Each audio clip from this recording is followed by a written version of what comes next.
Mr. Speaker, I found the preamble to this big, ugly bill.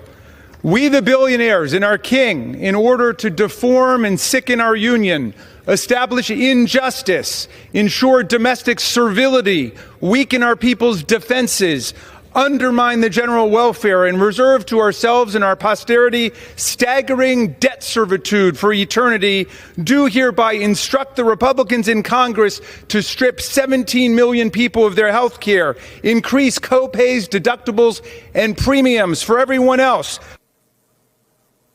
Congressman Jamie Raskin, Democrat of Maryland, delivered what he said should be the preamble to that bill, currently working its way through Congress. He's a ranking member of the Judiciary Committee, and he joins me now. Congressman, let me just first start by your understanding of where things do stand with this bill. It's up in the air. We've been sent home for the night. There are at least three groups of Republicans who are acting. Dear Democrats, if you've watched this far, don't forget to like the video, subscribe to the channel, and write your thoughts in the comments. Very recalcitrant and evasive. One are those who are saying that this is an absolute debt exploder, and they spend all their time talking about reducing deficits and debt, and this will add $3.5 or $4 trillion to the debt. A second group is those who are really afraid, if not for moral reasons, then at least political reasons, of what it means to throw 17 million people off of Medicaid and 42 million people off of nutrition assistance. So they might be afraid for their election, or they might be having some pang of conscience about it. And the third are those who learned from the Senate that they should hold out and try to shake Trump down for whatever it is they can extract for themselves or their particular political groupings or their district. So that's what's creating this long holdup. The shocking thing is they allocated only 1 hour of debate, 30 minutes on each side, to this entire bill, which will be absolutely life-changing for basically everybody in America. 1 hour of debate, and then they've kept us waiting around for 6, 7, 8 hours. We could have been debating the bill and talking about its provisions, but they would prefer to just have everybody, wandering around in the dark and eating bad pizza all night. There was this exchange that happened today reported by the outlet Notice, and I wanted to get your thoughts on it because it, to me, kind of epitomizes everything about where we are. According to three sources with direct knowledge of the comments, this is Trump meeting with the holdouts. The president told Republicans at this meeting, there are three things Congress shouldn't touch if they want to win elections: Medicaid, Medicare, and Social Security. But we're touching Medicaid in this bill, one member responded to Trump, according to the three sources. We don't know what Trump said back. What do you make of that? Well, there's a lot of discussion on the floor about whether or not Trump really understands what's in this bill or not, and whether he's out of it. And the extraordinary thing about that is that, of course, all of these people have gotten in line despite their own misgivings because Trump is leading the way, but Trump might not even understand what's in the bill. So it's a very dangerous moment when you think about what democracy is, and it doesn't speak well for what has become of the Republican Party. Now, some people think that, it's just Trump's devilishly clever politics where he's already distancing himself from a bill that he knows will be a nightmare, and then he'll blame it on somebody else for not having told him what was really in there. We don't know. But the point is that we should, as a society, be able to step back from this and say, look, if it's a great bill, let's take 2 weeks and explain to everybody how great it is. And if it's a terrible bill, let's get rid of it and let's start all over again. Yeah, and my read on this is that he doesn't really care that much one way or the other, and certainly doesn't care enough to spend the time to understand, the distributional consequences of the Medicaid provisions. There's no way that if you sat him down, he could talk you through what's happening here. But the other thing that I wanted to ask you about is, part of what's so weird to me is we had, the first few months of his administration and Elon Musk with his chainsaw at Doge and Russ Vought at OMB, who basically have staked themselves on the constitutional principle that spending decisions for Congress are simple advice. They're sort of suggestions. And then the executive can do with them what they want. And it's very weird to be legislating under those circumstances to me. All this ICE money, right? Presumably some future Democratic administration could be like, no, we're not spending it. It doesn't seem to have ultimately sunk into Congress that they have allowed so much power to accrete to Trump and the executive. Well, the Democrats understand it because, of course, what he's doing is sabotaging all of the legislation that we've either gotten passed with President Biden or that we've fought for in some kind of compromise with the Republicans. And he thinks he's got the power just to impound it, thwart it, redirect it.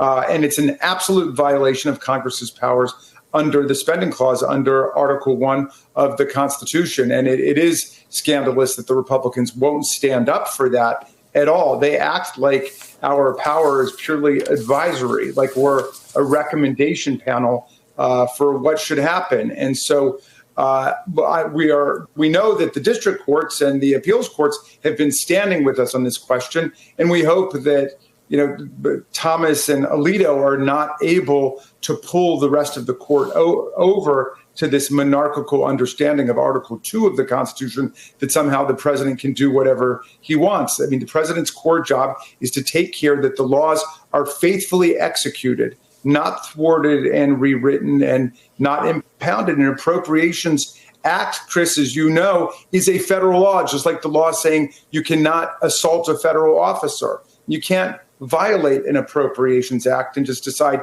you're going to use the money for a different purpose. Do you think the political consequences will show up for your members of the House who vote for this bill, particularly those, say, the ones in the swing districts, the ones like Derek Van Orden in Wisconsin, who's got a lot of Medicaid recipients and rural hospitals in his district?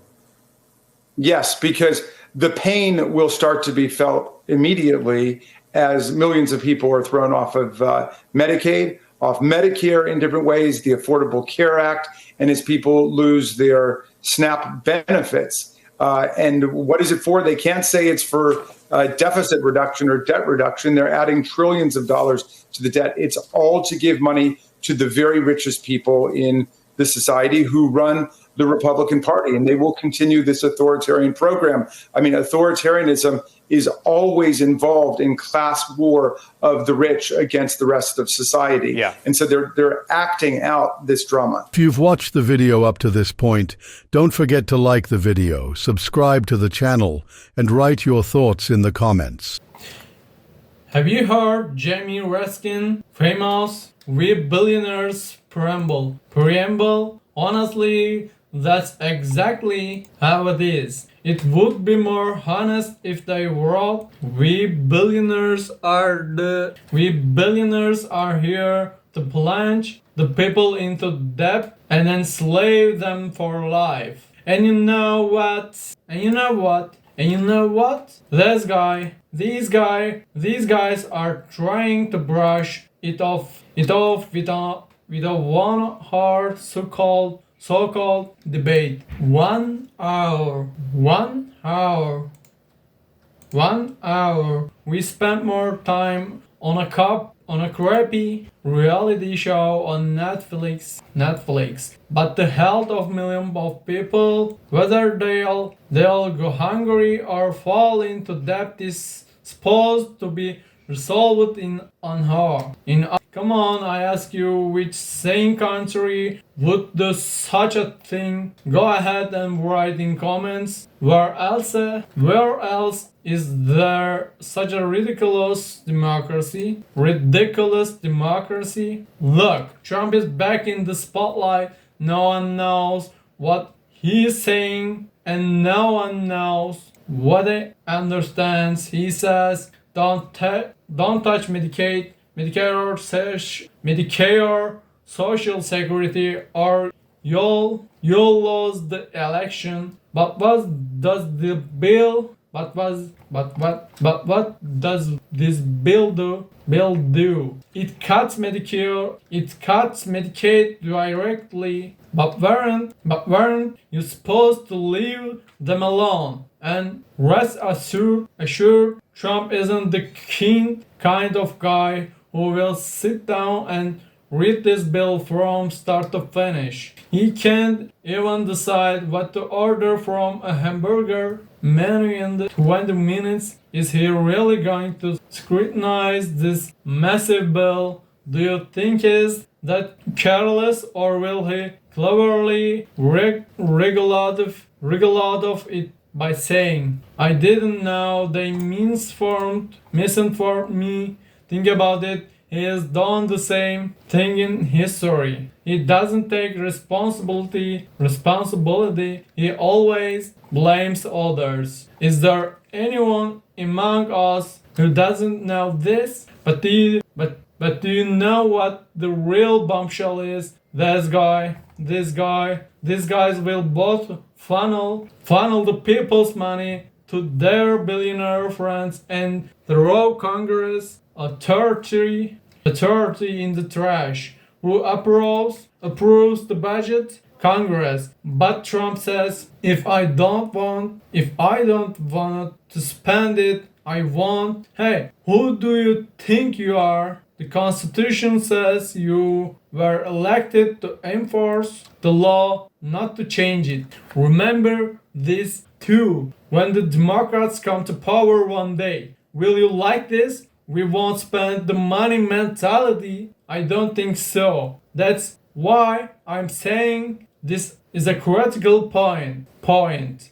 Don't forget to vote for every representative who support this law, thinking they are your family's friend as usual. Right down here, where do you think this will end? Let's meet in the comments.